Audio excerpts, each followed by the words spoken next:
Assalamualaikum warahmatullahi wabarakatuh. My name is Nurjana D. Adir, class reporter from Group 9.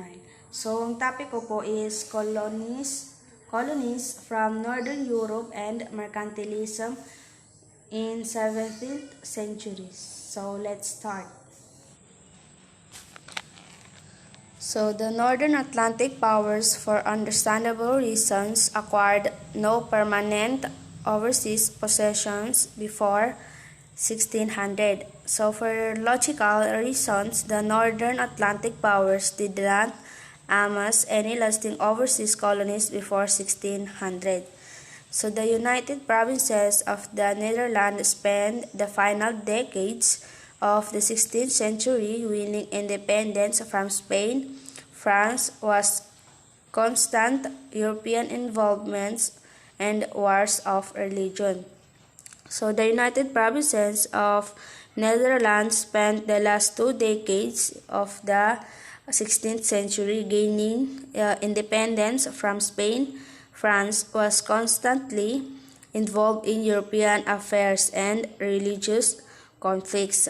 So England matrimonially allied with Spain as late as 1558 was undergoing to Protestant Reformation and long was unwilling to challenge predominant Spain openly in any manner.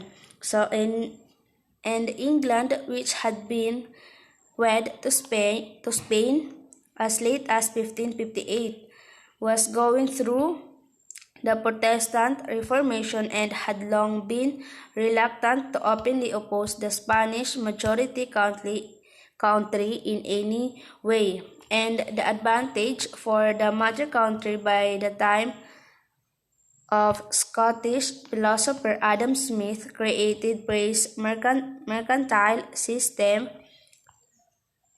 in 1776. European states had been attempting to put mercantile theory into effect for 2 centuries.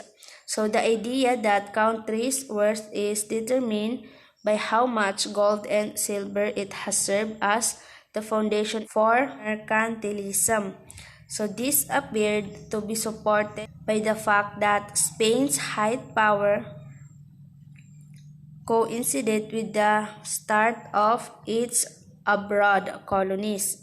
So according to the mercantile idea, colonies only exist for the home country's economic gain and are pointless unless they contribute to making money.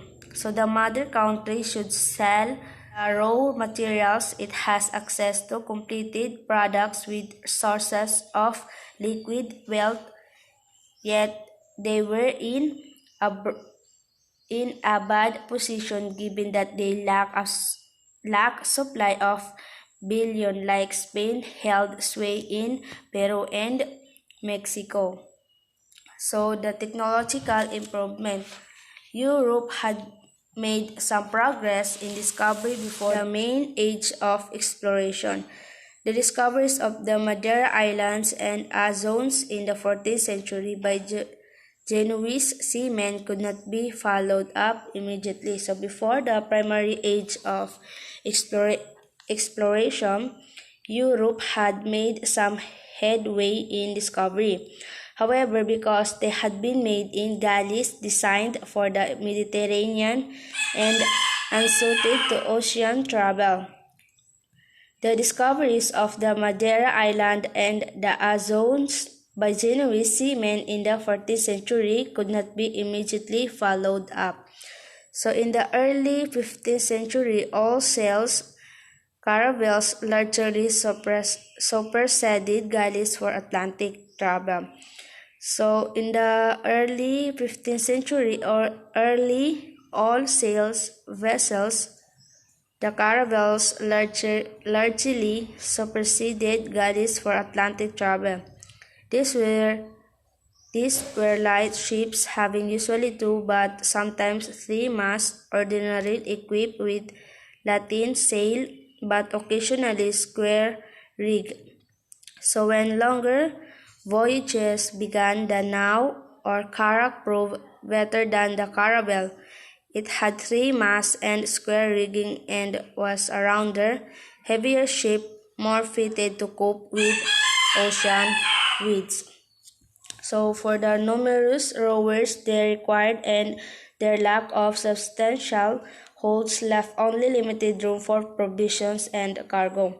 So for transatlantic travel, the caravels, which were light ships with often two but occasional square rig, replaced galleys in the early 15th century. So the now or lengthier ships began. However, as occasional longer excursions started, the now or carack, which had three masts and square rigging and was a rounder, heavier ship better suited to withstand ocean winds, so proved superior to the caravel instrument for navigation were enhanced. So the compass, which was likely imported from the East in an early stage, underwent progressive development until by the 15th century. European pilots were employing an iron pin that swung inside a cylinder.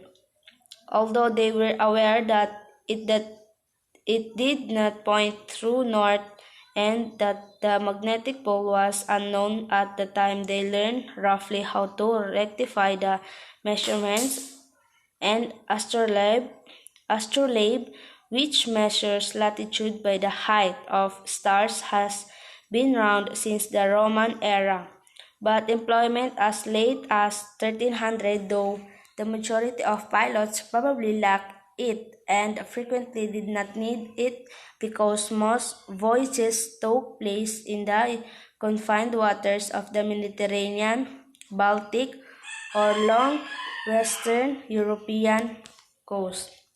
So that's all for today. Shukran and wassalam.